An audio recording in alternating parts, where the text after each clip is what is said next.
Bom dia, gente. Vamos iniciar, certo? Quem for chegando vai acompanhando.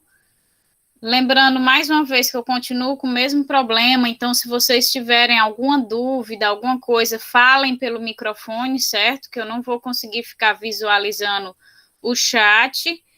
Então a gente vai começar hoje, como vocês sabem pelo nosso cronograma, nós vamos ver o tecido cartilaginoso, que é um tecido especial do tecido conjuntivo, e ele vai ser aí uma das exceções quanto àquela característica de ser altamente irrigado e altamente inervado, certo? Então, a gente vai detalhar hoje o tecido cartilaginoso, para em seguida a gente fazer o nosso intervalo e vir com a aula de antropologia contemporânea e enfermagem. Então, vamos lá.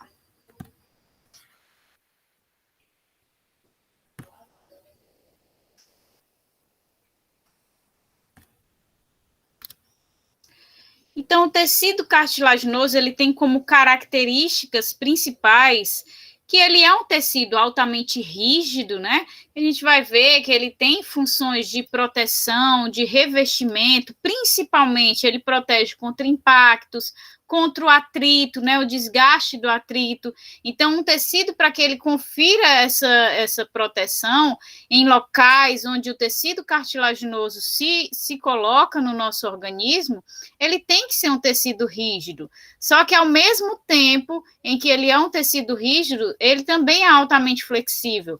Nós vamos ver que as cartilagens, elas têm tipos diferentes, consequentemente, têm composições diferentes, certo? Então, tem alguns que têm um pouco mais de fibras elásticas, consequentemente, são mais elásticos. Outros têm outras fibras colágenas do tipo 1, sendo mais rígidos, conferindo uma proteção maior. Então, ele tem a característica de ser rígido, mas ele também é flexível, e essas características elas vão ter uma predominância maior ou menor, dependendo do tipo de cartilagem.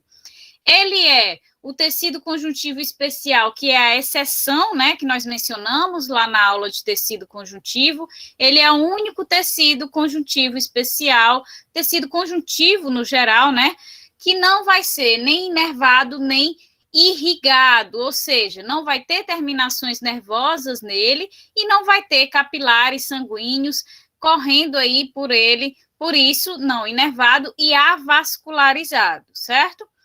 As células dele são afastadas após a síntese da matriz extracelular fibrosa, ou seja, a gente vai ter aquele aspecto histológico em que nós visualizamos as células, né, do tecido cartilaginoso bem afastadas, porque após elas secretarem a matriz extracelular, essa matriz extracelular, que é a própria célula que compõe o tecido cartilaginoso, ela vai secretar, vai afastá-las. Então, quando a gente tem um corte histológico, que vocês vão visualizar, ela vai ter esse afastamento, essa característica de estar afastada devido à secreção da matriz extracelular entre essas células que formam aí o tecido cartilaginoso.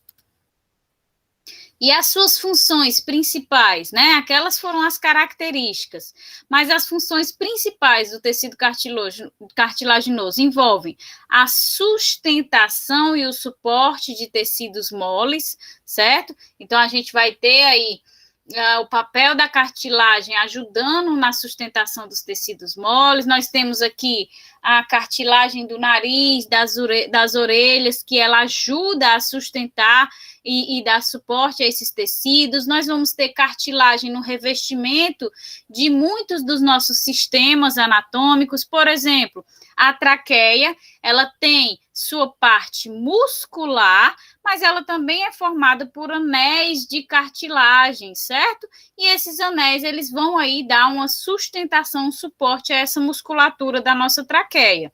Então, essa é uma das principais funções do tecido cartilaginoso. Mas ele também desempenha funções em quê? No revestimento e absorção de impactos, né? E aí a proteção contra o desgaste por atrito, proteção contra choques mecânicos, e onde é que a gente consegue visualizar principalmente essa função?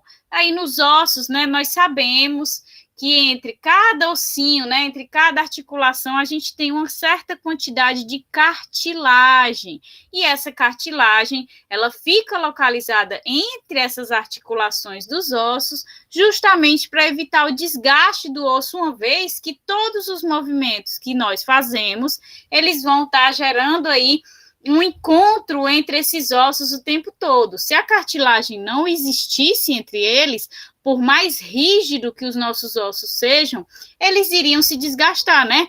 Um osso contra o osso o tempo todo, que é o que acontece quando a pessoa já está mais velha, né? Que ela tem um desgaste da cartilagem, não tem essa cartilagem protetora. Então, esses ossos vão aí se atritando e vão se desgastando, consequentemente gerando dor, uma vez que o tecido ósseo, que vocês vão ver na próxima aula, é altamente inervado e irrigado.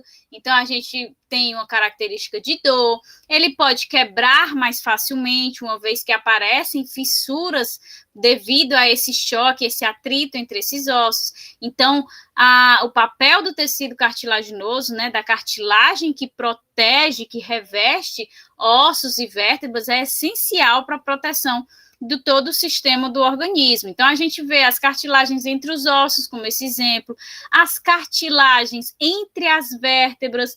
Nós temos todas as nossas vértebras aqui que são separadas, certo? Vocês vão ver em anatomia, já devem ter visto, inclusive, aí no sistema esquelético, que vocês devem ter visto as vértebrazinhas, e cada uma delas é intercalada por uma cartilagem altamente rígida, certo? Que confere essa proteção em um ponto tão importante do nosso corpo, que vai aí abrigar a nossa medula espinal, né?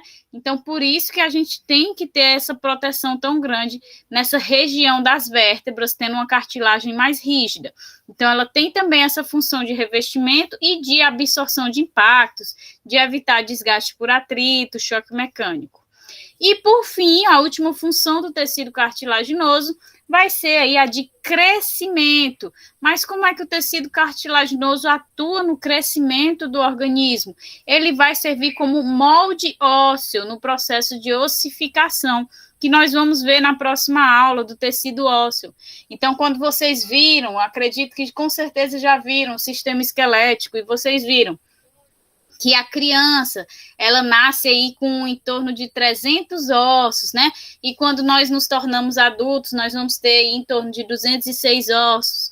Por que que isso acontece, né? Por que que a criança nasce com mais ossos? Porque muitos ossos vêm fragmentados, com extremidades, né, nas epífises ali, contendo cartilagens, porque essas cartilagens, elas vão permitir o crescimento. Então, a criança, ela tem que ter pontos que permitam o crescimento, e esses pontos são justamente as cartilagens. Elas servem de molde para que, a partir delas, vá se formando aí o osso em si. Então, esse osso depois vai se fundir, etc., que é a parte mais aí da anatomia e do tecido ósseo. Então, na próxima aula, a gente vai ver o processo de ossificação, certo? A partir do molde cartilaginoso, e esse também é uma das funções, essa também é uma das funções essenciais do tecido cartilaginoso, certo?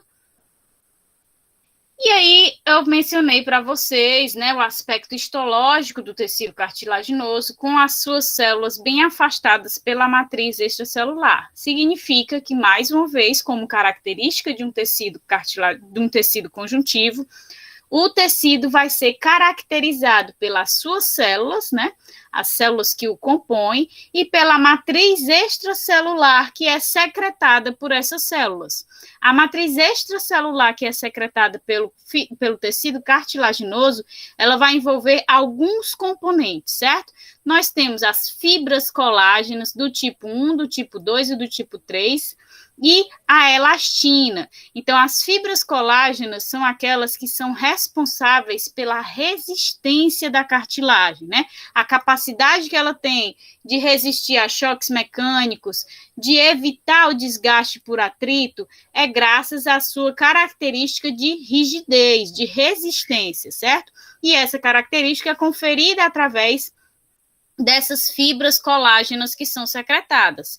Enquanto a elastina atua no papel aí de elasticidade, que foi o que a gente viu na característica principal do tecido cartilaginoso, que ele, além de rígido, ele também tem flexibilidade, não é isso?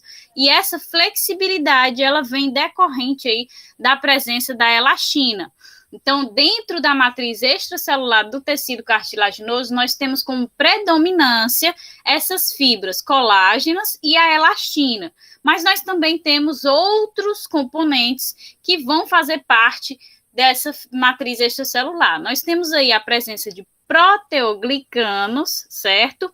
E temos a presença do ácido hialurônico. O ácido hialurônico, ele é importantíssimo aí no papel de unir, né, a cartilagem aos ossos, senão ficaria o osso, a cartilagem e o outro osso. Se não houvesse uma forma de colar esses componentes, isso ficaria solto, né?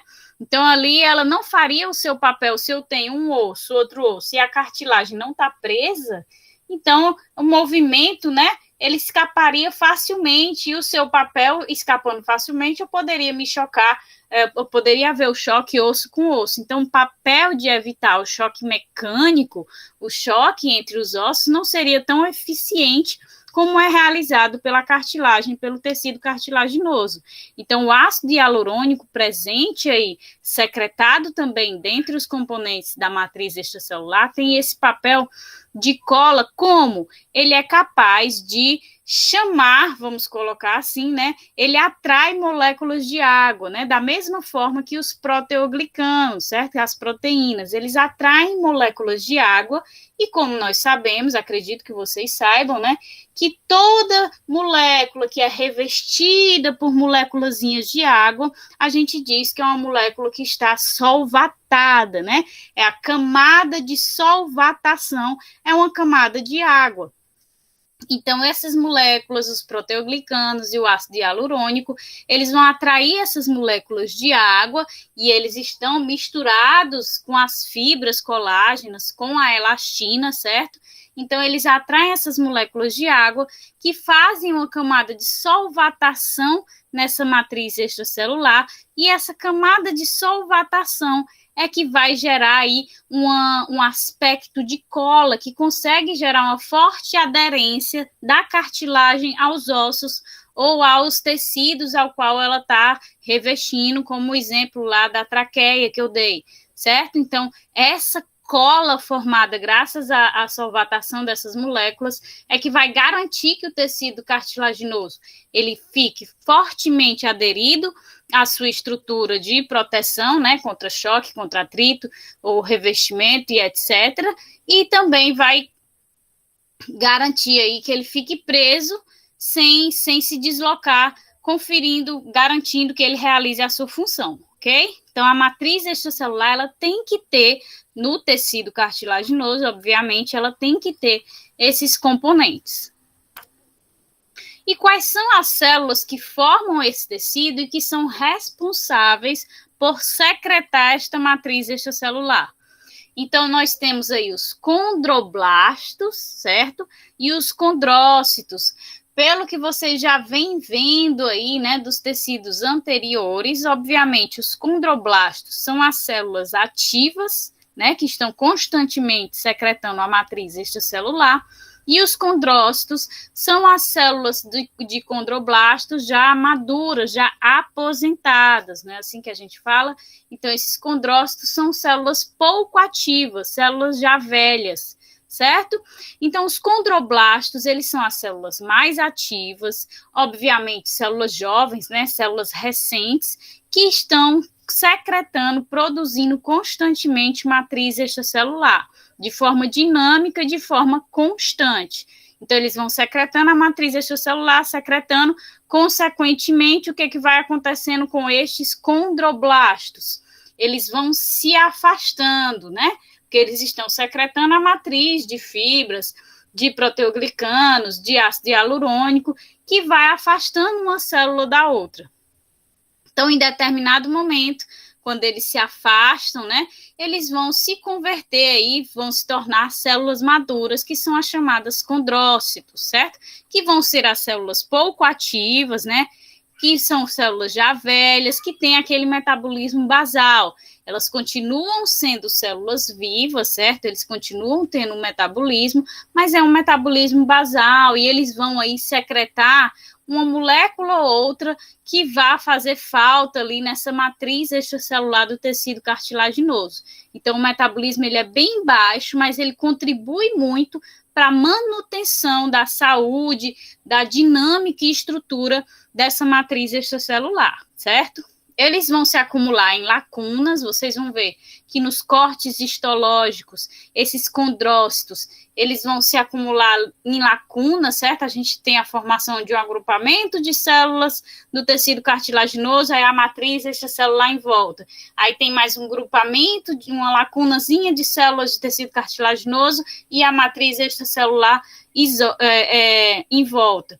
E a esse grupo de células do tecido cartilaginoso aposentadas, células pouco ativas que vão se acumulando nessas colunas, certo? A gente chama de grupo isógeno. A gente pode ter um grupo isógeno com 2 células, né? 2 condrócitos, com 3 condrócitos, com 4. Então, a gente tem esse aspecto de célulazinhas unidas que se uniram para formar aí, para secretar a matriz extracelular no entorno delas, ok? Então, essas lacunas, essas colunas de célula do tecido cartilaginoso são chamadas de grupos isógenos. E como todos os tecidos conjuntivos que a gente vem observando, o tecido cartilaginoso também não é diferente. Ele precisa de uma membrana de revestimento, né, que é o caso do pericôndrio. Então, por que ele precisa dessa membrana de revestimento mais do que os outros tecidos referentes aí ao tecido conjuntivo? Como eu disse no início para vocês, uma das principais características do tecido cartilaginoso é que ele é a exceção do tecido conjuntivo. Ele não vai ser inervado e nem irrigado. Mas se ele é formado por células vivas, né? Então, ele precisa de nutrientes, precisa de gases para realizar a respiração celular e etc., como qualquer outra célula viva do corpo.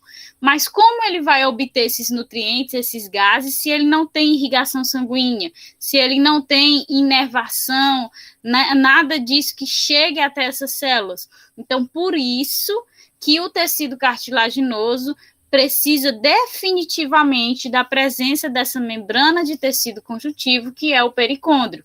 Então, a gente vê nessa imagem aqui, ó,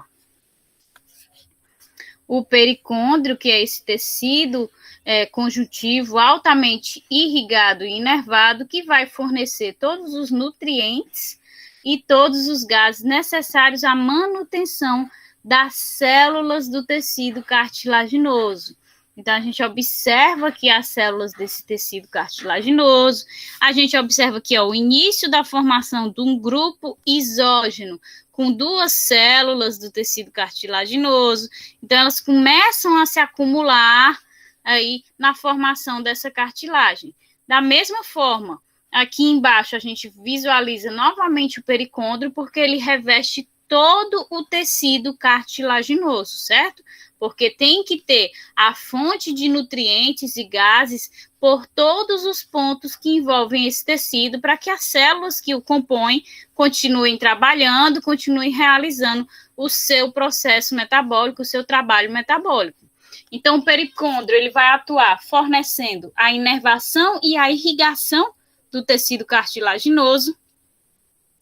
Ele é proveniente do mesênquima compacto, consequentemente, ele vai aí ser de origem de células mesenquimatosas. Nós vimos na aula do tecido conjuntivo que essas células mesenquimatosas são células que dão origem aos mais diversos tipos celulares, inclusive, dentre essas células mesenquimatosas que formam o pericôndrio, essas células vão, através do processo de condrogênese, dar origem a novos condroblastos, certo? Então, o pericôndrio, além de ser fonte de nutrição, né, através da irrigação e tudo mais, e de gás, para a manutenção do metabolismo das células do tecido cartilaginoso, ele também vai ser fonte de novas células. Então, aqueles condroblastos que vão se tornando células amadurecidas, ou seja, que vão se tornando os condrócitos, né?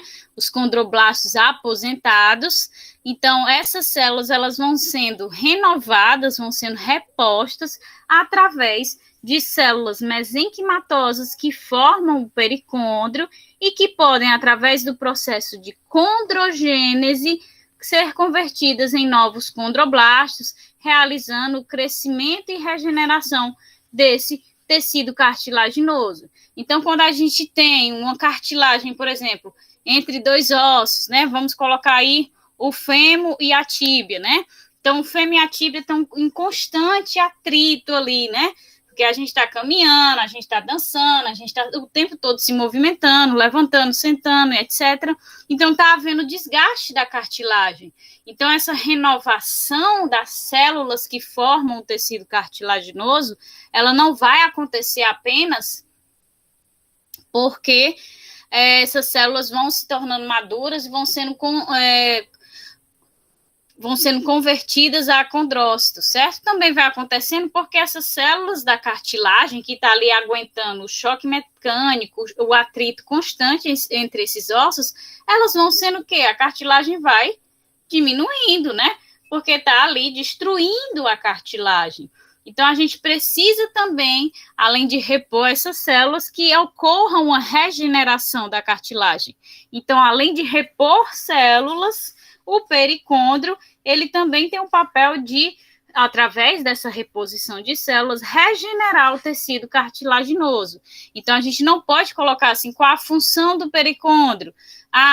Nutrição, né, através da irrigação, inervação e repor células do tecido cartilaginoso. Se a gente colocar que a função do pericôndrio é repor células do tecido cartilaginoso, a gente deixa muito a desejar em aspectos de especificidade da sua função, né? Então, ele repõe essas células para quê? Para que a cartilagem, ela cresça em si, né? Quando vai havendo a secreção da matriz extracelular, e aí essas células vão tomando o seu metabolismo basal, se convertendo em condrócitos, mas essa cartilagem ela ainda precisa ser maior, eu vou precisar de mais células para aumentar essa cartilagem. Então, essas células, para que o tecido possa crescer, elas são provenientes do pericôndrio. Então, ele repõe células para que ocorra o crescimento da cartilagem. Além disso, quando ocorre o desgaste da cartilagem, ele repõe células para que regenere essa cartilagem. Então, ele repõe as células para quê? Para que ocorra crescimento e regeneração do tecido cartilaginoso. E é importante sempre que vocês remetam que a reposição das células do tecido cartilaginoso pelo pericôndrio é um processo chamado de condrogênese. A condrogênese é a conversão das células mesenquimatosas que formam o pericôndrio em condroblastos, certo? Condrogênese é a conversão de células mesenquimatosas presentes no pericôndrio em condroblastos, ok? E a função dessa condrogênese vai ser aí crescimento dessas cartilagens ou regeneração dessas cartilagens. Então, ele vai envolver as cartilagens hialina e elástica. Nós vamos já ver que o tecido cartilaginoso, ele possui 3 tipos, certo? A cartilagem hialina, elástica e a fibrosa. E vocês vão ver que a cartilagem fibrosa, ela não é envolvida pelo pericôndrio. Então, ele só vai envolver aí, revestir as cartilagens hialina e elástica, certo? Então, essas são as principais funções aí do pericôndrio. Então, quais os tipos de cartilagem, né? Hialina, elástica e fibrosa. E qual vai ser a diferenciação entre cada uma dessas cartilagens? Isso vai depender de quê? A diferença entre cada uma delas. Da secreção das fibras diferentes em concentrações diferentes. Então, pelo nome aqui da fibra, da cartilagem elástica, a gente já pode deduzir o quê? ela deve ter uma concentração maior de elastina, né, na secreção da sua matriz extracelular, uma vez que, se ela é mais elástica, se ela é mais flexível, ela deve ter uma maior concentração de elastina. Hialina, fibrosa, ela deve ter uma concentração maior de fibras colágenas, né? Mas qual tipo de fibra colágena? Então, a gente vai ver qual é a diferença entre cada uma delas e que vai estar diretamente relacionada à função em que cada uma dessas cartilagens se aplica. Então, a cartilagem hialina é a cartilagem mais frequente que a gente encontra no nosso organismo, certo? A cartilagem hialina vai ser aquela que vai revestir a traqueia, que eu mencionei para vocês. Então, os anéis de cartilagem que revestem a musculatura que forma a traqueia são anéis de cartilagem hialina. A cartilagem que fica entre os ossos, né? Aqui a gente vê o fêmur e a tíbia. Então, essa cartilagem que fica aqui, protegendo contra impactos, protegendo contra o desgaste do atrito entre esses ossos, é cartilagem hialina. Essa é a mais frequente no nosso organismo e ela é formada principalmente por fibras colágenas do tipo 2. As fibras colágenas do tipo 2 têm como característica serem moderadamente resistentes, certo?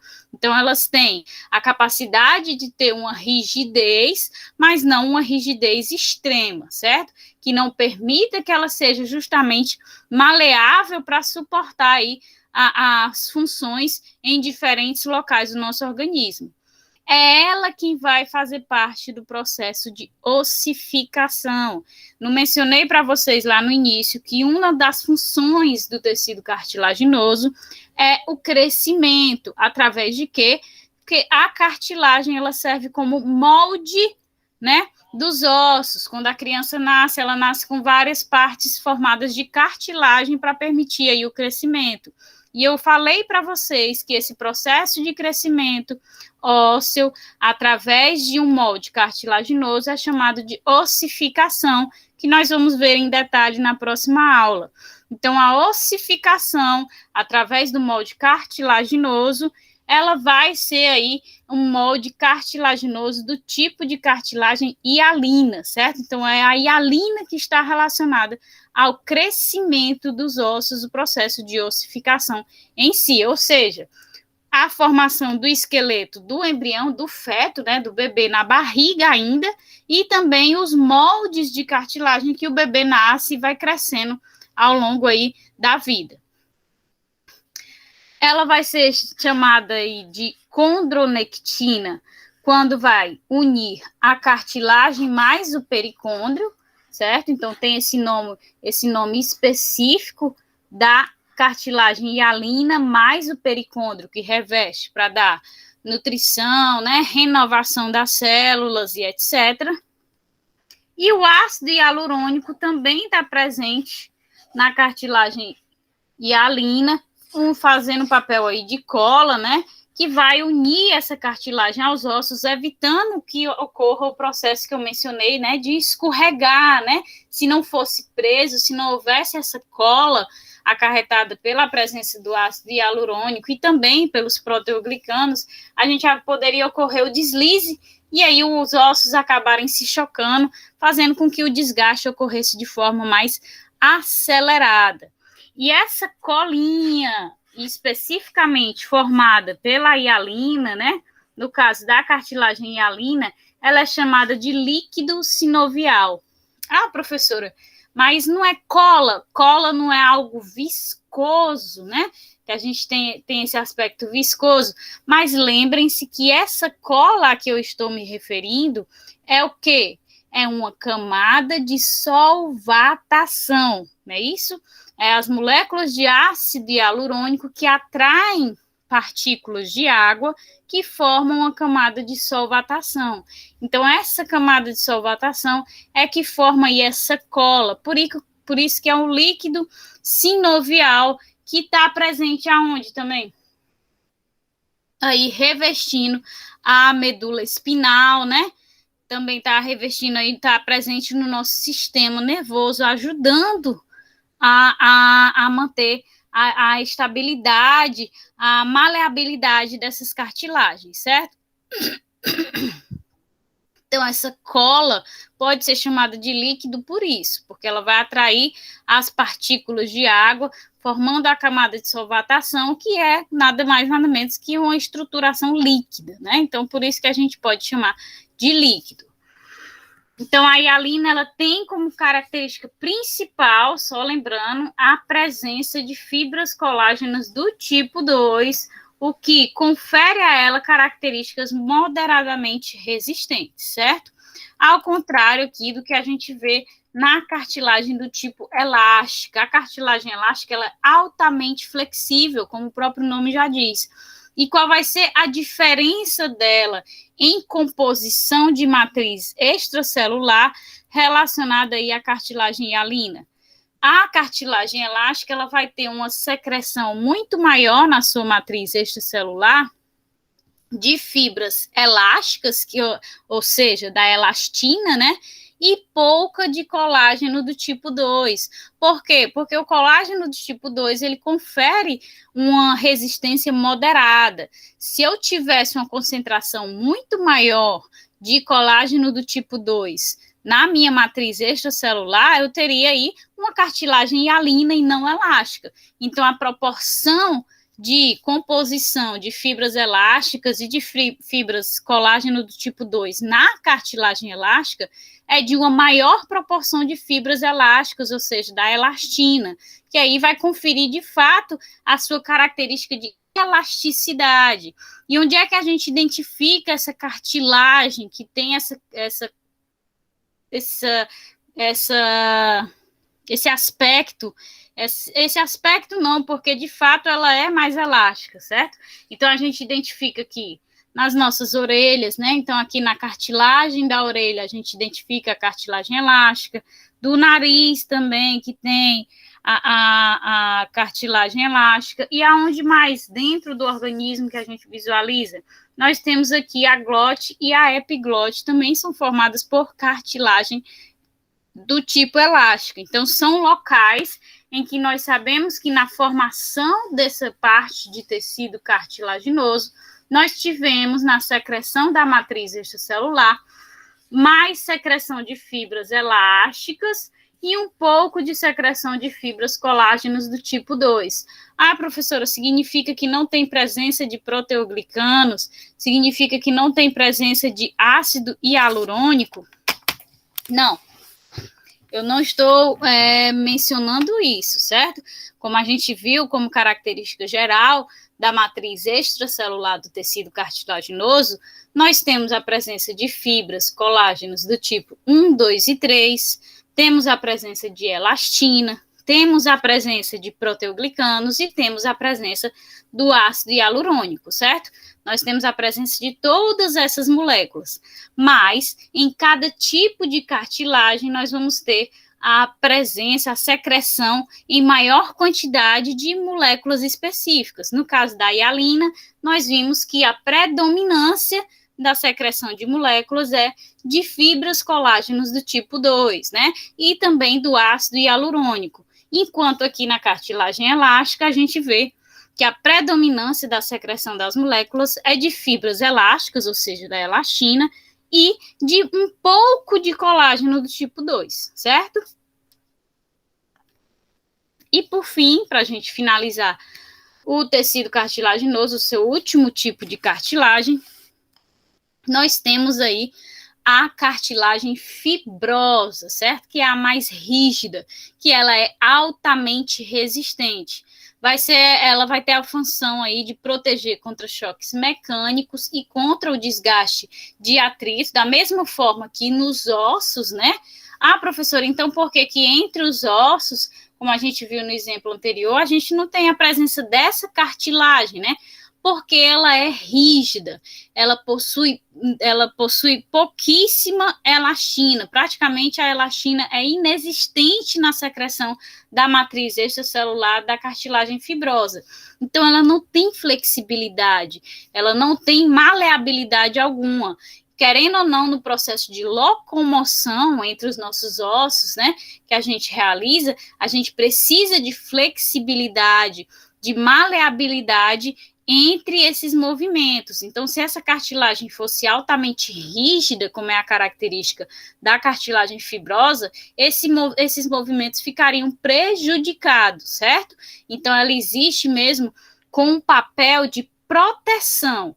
Os locais onde a gente tem a presença da cartilagem fibrosa é aquele em que a gente, naqueles locais em que a gente vai sofrer o maior impacto mecânico, de fato.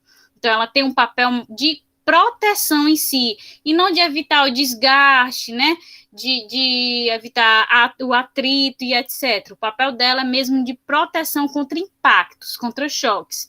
Então, por isso que ela não vai ser revestida pelo pericôndrio, né, ela vai ser revestida, obviamente, por outros tecidos conjuntivos, que vão passando aí entre a medula espinal e acabam por fornecer os nutrientes e gases, etc., que essa cartilagem precisa, né? As células que formam a cartilagem fibrosa precisam, mas não vai ser o pericôndrio especificamente, vai ser outro tecido conjuntivo que vai circular aí por essa região. Ela vai ter a predominância, né? Ela tem a presença de todas as moléculas que nós mencionamos na matriz extracelular? Sim, mas ela vai predominar completamente em fibras colágenas do tipo 1, que são dispostas aí em feixes paralelos, certo? Então, elas vão ficar dispostas em feixes paralelos, e isso gera uma compactação dessas fibras muito grande. Então, essa compactação, graças a esses feixes paralelos, vai acarretar em que essa cartilagem fibrosa ela é extremamente rígida. E sendo extremamente rígida, ela vai ser altamente resistente, conferindo aí o seu papel de fato, que é o de proteção contra choques e o atrito, e por isso que ela é escolhida para revestir aí entre cada vértebra da nossa coluna vertebral. Então, a cartilagem fibrosa, ela fica alojada entre cada vértebra, porque ela possui uma resistência muito grande, e a nossa coluna, ela sofre impactos constantes, até mesmo aqui, quando a gente está sentada assistindo a aula, o processo de sustentação, ele exige muito da nossa coluna, certo? Então, seja por postura, problemas de postura, né? Então, tudo isso a gente sobrecarrega a nossa coluna vertebral, então a gente tem aí que a existência dessa cartilagem, de fato, protege as nossas vértebras que formam a nossa coluna. Então, ela se encontra predominantemente aí entre as vértebras da nossa coluna vertebral, certo? Então, me digam aí, vocês, agora através da mensagem, se vocês ficaram com alguma dúvida quanto ao tecido cartilaginoso.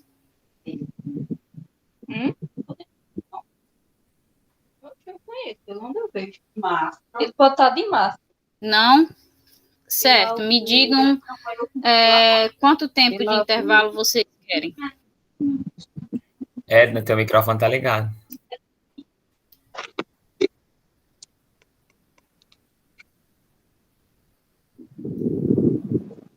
Dez. Todo mundo concorda?